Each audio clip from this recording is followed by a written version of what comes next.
Ladies and gentlemen, and this is Total War Warhammer 3 review by the channel MandaloreGaming. Yes, it's Total War Warhammer 3 video and MandaloreGaming is making it. I mean, how better can this get? Right? I realized that there is Total War Warhammer 2 review by MandaloreGaming, which is one of his famous video. I don't know how I fucking missed that.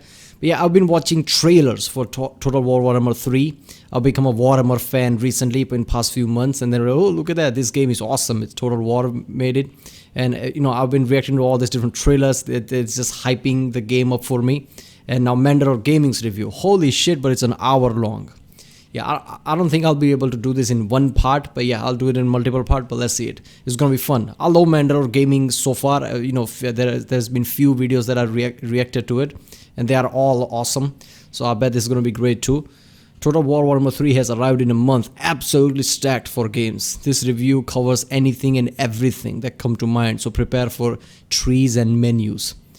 Okay, yeah, Total War Warhammer 3, they've added way too many features, right? I mean, I didn't play the second one, but I hear that people are saying that all the features that have been added to 3 is ridiculous, especially the new one where you can just play as the one of the lieutenants or something of the one of the Chaos Guards, which is epic. You can customize them, armor and everything, customize menu and everything. So yeah, I'm gonna play this game. I guess it's gonna arrive in a day or two, 17 or something, right? If I remember correctly. So yeah, so let's do this one. Remember, reflect my Erickson. Don't forget to like and subscribe so I know which type of videos to react to more. I love Warhammer, so the more people watches this reaction, the more it encourages me to watch more Warhammer.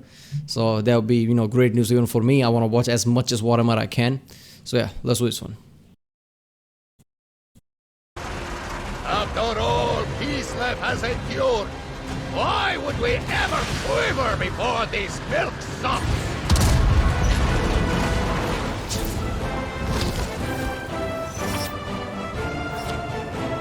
Well, after 4 years and God knows how many DLC packs, we finally made it. We had the Bronze Hammer, the Silver Hammer, and now the Big Roman 3. Now, if you don't know anything about Total War or Warhammer Fantasy, I made a big video about all of that a while back. For the sake of not retreading a bunch of basics, I'm going to assume you're familiar with the previous games. Plus, for the first time, the game has a proper tutorial campaign. There's a lot more to it than I thought there'd be, and we'll get to that soon. This is an early review copy, and they said that some bugs would be fixed, so I won't point out minor stuff they might fix over the next week or so. But if it's a bug from a previous game that's still around, or something major that I don't think will be repaired in time, I think that's fair game. This series has had some buggy launches. Make no mistake, this has some significant bugs. It may not hard crash often, but some things will break down completely. There will be a lot to discuss with sieges.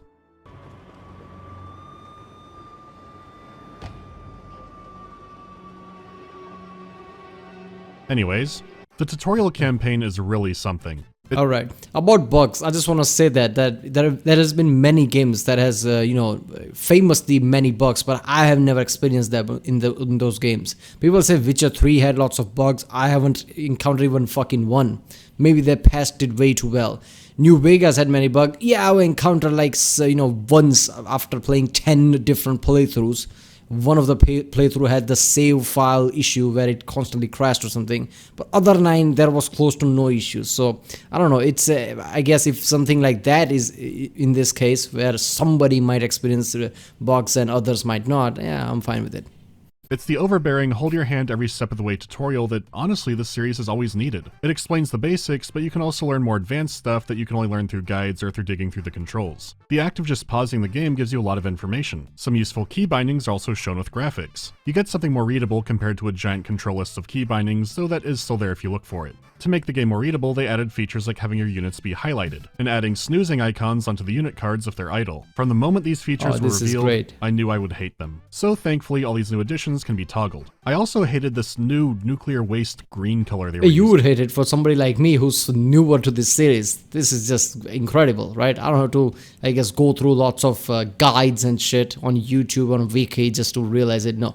I can play it like this. It's bright, but the game has an updated lighting engine. Some maps can now cause a bloom effect, which ranges from weird to kind of bad to horrible. It turns out that Mountain Dew Green is frequently horrible. You can change this color, but it'll be for every element. So I got the old yellow selection color back, but now my health bars are yellow too. Casualty replenishment made me squint, but it was worth it. That said, there are tons of UI improvements. Having floating portraits for characters in a battle is a godsend. The segmented lazy health bars keep things more trackable. Reinforcement icons have a timer and show what units are inside of them. If it looks like your backup will enter the field from the other side of the planet, you can just move the icon over, but doing this will make them take longer. Unit ranks easily show what they do, post-battle rewards are more detailed. Your lords and agents entering a new area now show the effects they're having, making it less of a mystery trying to remember what everyone does. The new character menus in general are great. You can salvage worthless items to cut down on clutter and get some extra money, or fuse two of the same type together to get something better. This significantly cuts down on the hoarder's level loot stack you can have by the mid-game. You can toggle flying units to go on the ground for tactics like ambushes. Lords, heroes, and single monsters are wounded at low HP and less effective. I mean, Jesus Christ, there are so many good changes. A lot of cryptic aspects of the game are made clearer, and anything that can be seen as too hand-holding is almost always an option. The additions are fantastic, but I do think there has been some change for the sake of change. More on that soon. No, one more. The in-game encyclopedia. The online nightmare is over. Coming back to the tutorial itself, it is the most creative assembly monkey's paw, because it assumes you're brand new to playing these games, but is also loaded with production value and story. It follows the quest of a Prince of Kislev named Yuri. Kislev is Warhammer Fantasy's version of Russia, though it's a bit of a Slavic stew, taking the cool bits of each culture in the area and throwing them into a big pot. They were sort of around in the previous games. Kislev. That was it. Typically, their godbearer Urson would perform his annual roar to make winter go away, except that hasn't happened for years now. So Yuri and his brother have been sent far north to try and find out why their god has stopped. The dead outnumber the living. We are lost. We are alone. The man has been sent into maybe one of the worst places on the planet and is undergoing a trial of faith. It kind of reminds me of the Terror, except they actually want a bear in their lives. Urson, each day I pray, but you do not answer. Okay. This is our darkest night. Can you not see Kislev suffering? Help us. Show me a sign! Answer me!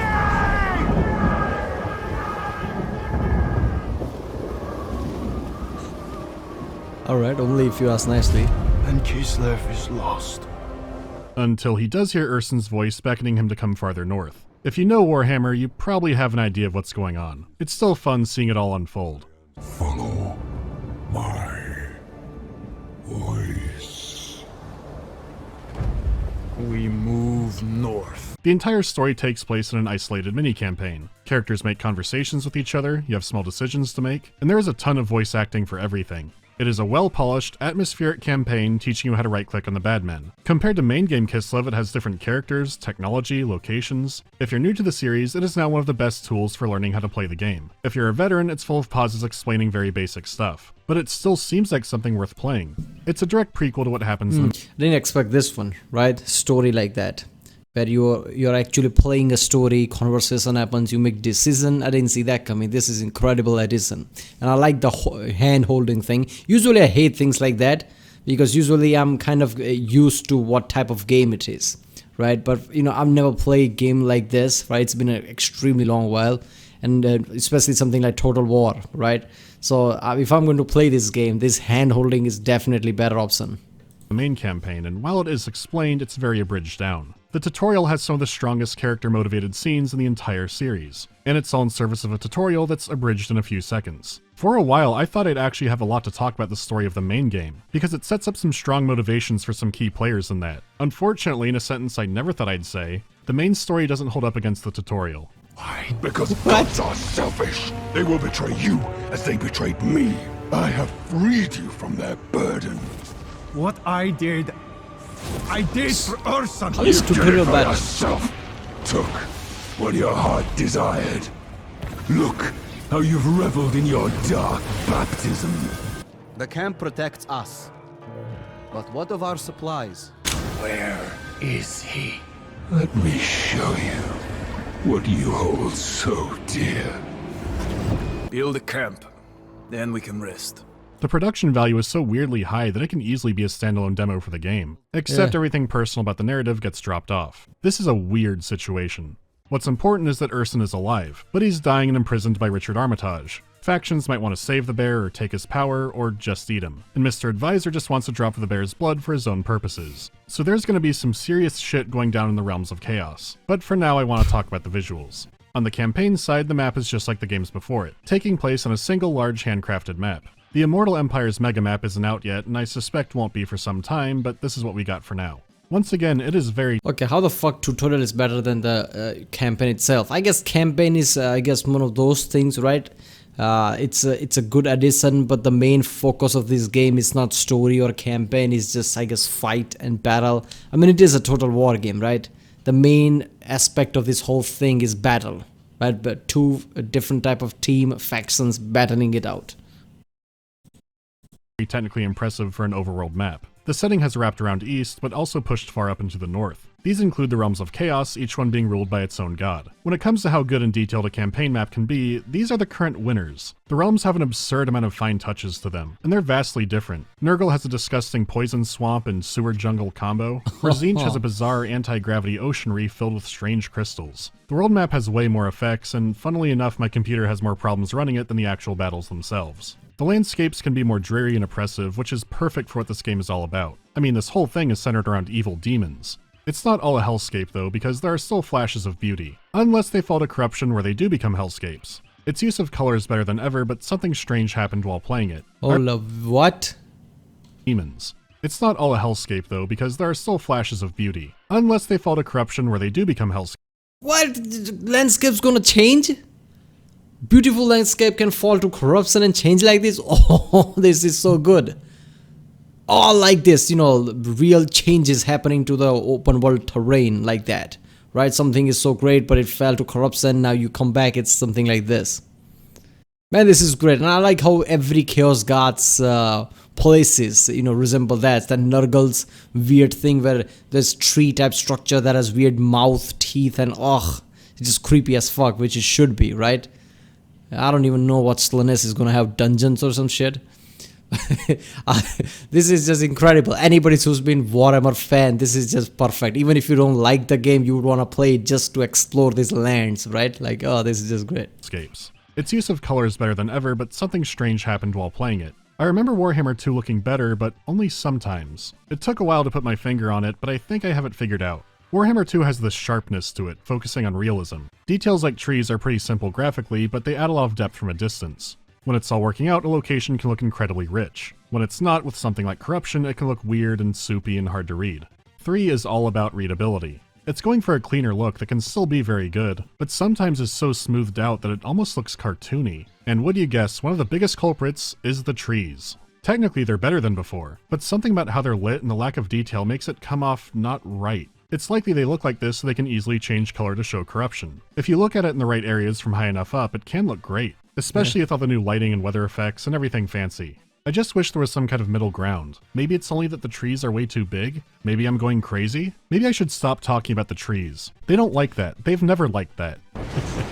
It can be a rich map, but I'm not 100%. Alright, I think, it's for the games like this is always about choosing, like, should we focus on the small details of graphics or should we choose what is, I guess, better for the gameplay, right? If somebody's trying to play this game from the top view like that, showing how corruption is spreading and how showing that clearly, is it better like that or is it better to give better graphics?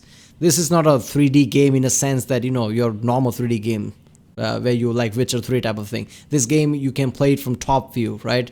So you have to make certain compromises for visuals because it has to look better from the top view, and not just that, for the gameplay it has to look better. So I guess certain compromises has to be there, but overall it must look better because this is the newer game.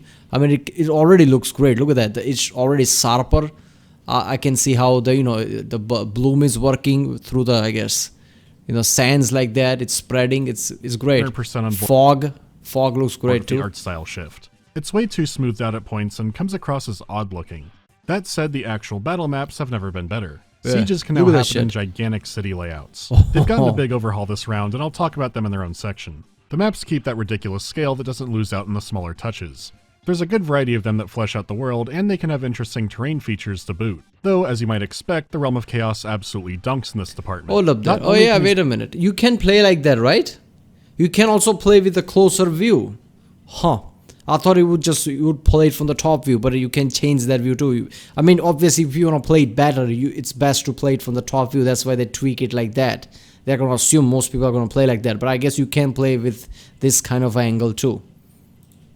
These maps be outlandish in what they have, but they can be huge. Penetrating the realm of chaos can become a gigantic ordeal. Unless you decide to visit Slaanesh, in which case the gigantic ordeal might be penetrating you. You'll see some crazy shit up there, though sadly there's not much in the way of actual map hazards. They're such all-encompassing, evil, hostile areas. Having some hazard or debuffing zones would have been great to be more tactical with. We are doomed, comrades! Yeah, this place sucks. You use terrain just like you always did, and it does seem like a missed opportunity. There's no denying these maps look incredible for an RTS, but actively having to learn and adapt to an alien terrain could have elevated it so much more. As a mortal myself, I don't think I'd feel comfortable fighting in the Forest of Cholera, or the 50-story Blood Fountain, but that's just me. Graphically, yeah, this fucking rules. The battle maps have new, better effects for grass and vegetation, weather and night battles look far better than before, and outside of the weird bloom, the new light and shadow effects add so much more depth. Actually, I did wonder if old characters would look weird in their portraits. Well, everyone's looking a little bit pink right now. Maybe that'll change with the combined map. To their credit, it does look like a lot of old units are getting touch-ups. The textures might be sharper, or the models have some adjustments. They're not all at 100% yet, but I'm glad and thankful that work is still being done on the old stuff. The bar for unit detail had been set pretty high. Most of the new units, and especially the new demons, hit this mark or surpass it. The way they animated and brought to life creatures like this really is an achievement in itself. Warhammer 3 might have the most technically impressive unit I've seen in any RTS. It at least made me say out loud, holy shit, how long did that take? These are the children of Nurgle, the Nurglings. They're a rampaging swarm made out of mini squads of units. To make them look like a swarm, they have an absurd amount of animations. They're always doing tricks or fighting or chasing each other or forming a big person, and it keeps this effect for everything they do from running to fighting. Their movement is so chaotic it actually looks like a liquid. When they start winning in a fight, it actually looks like the— Whoa. Their movement is so chaotic. Look at this thing right here. It looks like one giant thing with arms. It actually looks like a liquid. When they start winning in a fight, it actually looks like the other side is being drowned by them. This one unit could have been someone's project for a long time. There's more to talk about in detail here, but I'll save that for the factions themselves. Model and animation-wise, most of what's brand new is excellent. But there are some issues. The animation is great, but I did start to notice something in combat. In the previous games, there were a lot of specialized monster versus monster animations. That's still here sort of, but there seems to be a new system that lets big creatures fight each other in general that looks less awkward. The thing is, outside the big monsters, which are a maybe, looking at regular units, they don't seem to do this. In fact, sometimes they'll bug out completely and stop fighting, or they start jittering in place. Sometimes units will just kind of mosh pit into each other and not actually fight. There are definitely a few issues at play here, but one thing kept sticking out to me. The close fights seemed less visceral and lacked seeing something gnarly happening every once in a while. This is because the Demon Invasion game has no blood. In combat, you remember the Blood Fountain. There are much bigger blood fountains. There's the Blood Pool, the Blood Lake, the Blood Skull. You can fight in an actual river of blood as long as it doesn't come out of anybody. That'd be too far. What is fine is the sex demons who turn the Blood Skull into a very different kind of skull. Yeah, okay. First of all, look. On the fact of how AI works in this one, how overall, I guess, ragdoll thing works. I've seen certain, videos of Total War, and in that they're shown, two armies, colliding. It felt a bit weird, like this is not as fluid as you would expect, right? Felt a bit clunky, but then again, there are way too many numbers of, NPCs there, right? Way too many numbers of overall enemies, and your processor would go crazy. I mean, this game would, even with the best processor right now, this game would stress them out. It looks simplistic, but it's not. So many, processing element are there. So I guess there might be mechanical overall limitation. But yeah, as far as how it looks, I mean, it's okay. But I can see how it can bug out, right? Big giant creatures sometimes getting bug out because there's way too many people to calculate. I mean, everything about Slaanesh, really. They have a technology to transform people into bottoms. Nurglings coming out of every orifice imaginable, and the larger demons, actually, violently shitting on people to death. This is all well and good, just no blood in the fighting. And most foul of all, reminding me of New Jersey. There are one of two things happening here. One is that something is bugging out about the way units fight. This seems possible because while they added a flying toggle for units, it seems like that did something to their behavior. When they attack, they can get stuck in this transitional sky-ground phase, and maybe that's happening in a similar way with the ground units. Something just isn't lining up. Or some animations and effects were cut out for the Blood DLC and something's now not working right. It's not a constant issue, but happens well enough to be noticeable. There also were times where I'd order a unit to attack and it would just run away instead, and it wasn't in skirmish mode or anything. So it could be a deeper root issue or multiple things for why the individual fights aren't gelling so much anymore. In any case, I've said it before and I'll say it again, but the Blood DLC is some bullshit. In the worst case, content was cut that's kind of breaking the fights, and in the best case, the fights now just look worse and lack impact. The idea that it's being cut due to mature content just seems kind of silly now. The fights are still fun, but there is a layer of jank there that wasn't present before. For the uninitiated, when I made the Warhammer 2 video, the game had been out maybe 3 years. They had a lot of what is the rating for this game? Ah, okay, it's PEGI 16. I guess they were afraid of it would get, I guess, mature rating of 18 plus or something. That kind of limits, the base, because let's be honest, 16 to 20, that's kind of a big base. So that would kind of limit the 16 years old, 17 years old, how many people can play. I don't even know that even fucking matters, right? People just lie with their age when they want to buy something. But still, that would kind of limit the thing because, I think that's why they were, I guess, hesitant, because people that gave rating PEGI, they basically saw something like, you can't have that, you can't have blood rivers, but you can't have blood coming out of people, you can have this, you can have that, people coming out of Nurgle's demon's ass, okay fine, but you can't have blood coming out. I mean, there are certain rules and regulations that might feel ridiculous, but it's just there, and that would definitely give them 18 plus rating. That's why they kind of stopped it. Yeah, time to polish the game up. The prologue did give me high hopes, but this kind of thing is not unusual at all for a Total War launch. The good news is that this is only one of 2 major bug issues I've had with the game. The second is also a doozy, but I'll hold off on that for now. I've got to talk about menus. On first seeing campaign gameplay, I went, wow, these menus are red. That's pretty unusual. I'm more used to seeing that kind of thing in like an Oblivion mod, but it does fit the whole demon theme of the game. Yeah, it I does did look get like worried that. when the main menu reminded me more of a mobile game, but the new faction selector is great, and there's all the other UI improvements I mentioned earlier. I played it for 2 weeks straight to get used to it, not compare constantly, and then I went back to Warhammer 2. My first thought was, wow, this is bright. My second was realizing how much better some things were that got changed.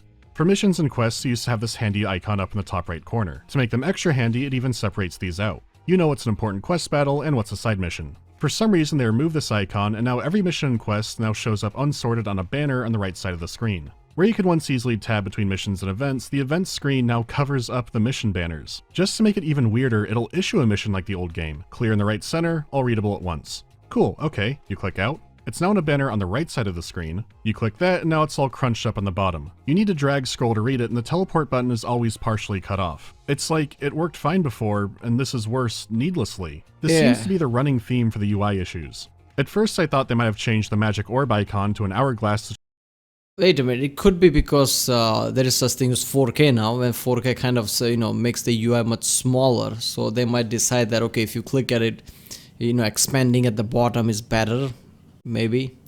I mean, I'm pretty sure you can just increase the UI text area, but they just assume probably people are not going to do that when you select 4K. I don't know, it could be that. try and fit more spell icons on there. But no, they just made it way harder to read at a glance. Whereas City Wall used to just have crenellations in the banner, it now has a wall icon. I can guarantee new players are going to think it's a capital because it looks more like a crown. As far as the whole red thing goes, that wouldn't be a problem in itself. It's more how far this theme was taken that confuses me. I'll start with a small example. In Warhammer 2, different factions had different colored technology icons. It's not vital, just a tiny thing to add some flavor. 3 keeps the icon color theme, but the banner is always red. Now let's apply this to something like character skills. They're scaled nicely across the screen and colored. It's easy to tell someone, you're having trouble, just put more points in your blue line, or something like that. Again, they kept the old icons, but it all looks red. This can't possibly be to make it more easily readable. If you think it's for better theme and flavor, then how about this? In previous games where you conquered a city or colonized somewhere, you get these nice little art icons. It gives a nice extra window into what your faction is all about. Now they're super simplified icons. Red on red icons. So when they do add the old races, are they going to get rid of the artwork, or what's the plan with it? Okay, I think this is like your old RPG adventure type of card type of system. they thought this is kind of an old style, old age type of thing, and obviously there is this trend, like if you want to modernize something, just I guess make as simplistic and elegant as you can, right? Just have one color and just don't put that much detail, just keep it simple. So having a card inside the photo with borders and all this is a bit too much, right? Minimalism is the exact opposite. Having just one singular image or color behind it with just one icon is more modern. That's the problem with the newer type of things. They think simplistic and elegant is like new modern. Sometimes it ruins the whole thing. Of Warhammer. When people say they want more minis, they mean the little dudes. If you're still not convinced, maybe this'll do it. In Warhammer 2, when you construct a building, there's a green banner. When you deconstruct a building, there's a red banner. This has been burned into players' brains for hundreds, maybe thousands of hours. Someone said, what if they were both red? Someone made a little deconstruct icon, but the game looks like this, and you cycle through cities all the time. And look, game devs are hardworking people. If there's a lazy game dev, I have not met them. This alone convinces me this was probably not the UI team's idea. A lot of people, including me, have called Warhammer 2 a very good standalone expansion. I can only guess that someone thought the game needed to look radically different to dispel that, even if that meant removing well-thought-out things that were already working fine for years. And look, being irritated at menus probably isn't what you're here for, but these are just some of the annoyances that do stack up. Having information in new areas, but sometimes they go back to the old ones, can drive you nuts. The deconstructing especially kept reminding me of a story. It's not a video game one, but too perfect not to briefly tell. The UI reminds you of an incident. You know what? His video of Total Warhammer 2 is like 3-4 million. I didn't even see that exactly. 4.7 million views. So I bet he's the reason why they did that, right? I'm pretty sure they probably saw the MandaloreGaming video, like, holy shit, this is near 5 million views. This is the most famous review that probably is. And he said that this is just expensive. It's probably Mandalore's fault. Blame him. All this UI issue. In China in 1966.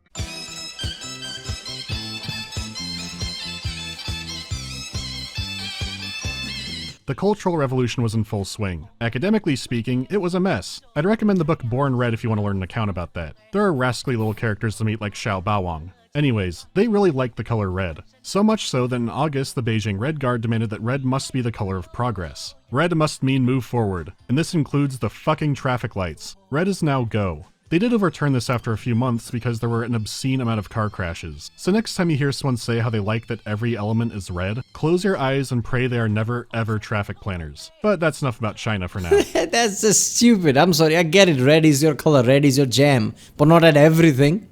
Not at fucking traffic lights. When it's about, safety and, life and death, it usually follows safety rules. Your blood is red. That's why whenever you see red, it's like danger. That is why red means stop and green means go. Otherwise, there is no reason for any color. Why isn't red means go and green means stop? Why do we see green as okay? Because green is more brighter color for our eyes, right? We see green more than anything else. So it looks brighter, right? So for our, okay, green, that's look cool. Red is like our blood. So we're like, holy shit, it's red. That's the simplistic mentality behind red and green. Why would you change that? Right? Even if you try to force people to, I guess, accept the change, they will never do that because your mind is just tuned that way. How is the audio this time around? Okay, you know what, that's it. We'll stop with music and sound design. I'm glad there are chapters so I can, space out the chapters with reactions. We'll pick up from music and sound design next time. This went on for 30 minutes. Holy shit, didn't realize that. I'm loving this review so far. He's going into way too much detail. This is epic because if, I'm going to play this game definitely. And I want to see every single detail. So hopefully when I start playing, I'll just know about things because I watched Mandalore review. Alright people, if you liked my reaction, don't forget to like and subscribe so I know which type of videos to react to more. Check out the reaction, there's a link in the description, check out the classic link cards, and I'll see you next time.